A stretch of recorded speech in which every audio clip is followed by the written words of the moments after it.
దేశ రాజధాని ఢిల్లీని భారీ వర్షం ముంచెత్తింది.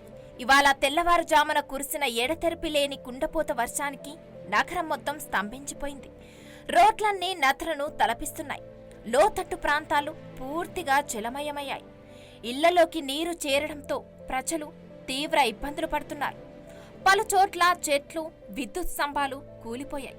ఈ వర్ష బీభత్సానికి కల్కాజీ ప్రాంతంలో ఓ బైక్పై భారీ చెట్టు కూలిపోయింది.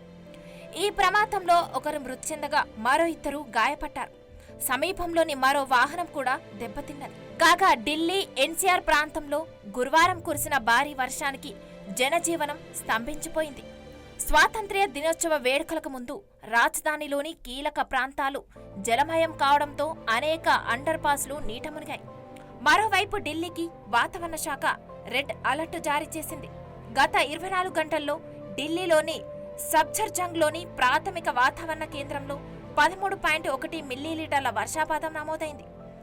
ఆయా నగర్లో 57.4 మిల్లీమీటర్లు, పాలెంలో 49.4 మిల్లీమీటర్లు, లోధి రోడ్డులో 12 మిల్లీమీటర్లు, ప్రగతి మైదాన్లో 9 మిల్లీమీటర్లు, పూసాలో 5 మిల్లీమీటర్లు వర్షపాతం నమోదైనట్లు ఐఎండీ తెలిపింది. వర్షం కారణంగా ఢిల్లీలో కనిష్ట ఉష్ణోగ్రతలు 23.6 డిగ్రీల సెల్సియస్కు తగ్గినట్లు ఐఎండీ తెలిపింది.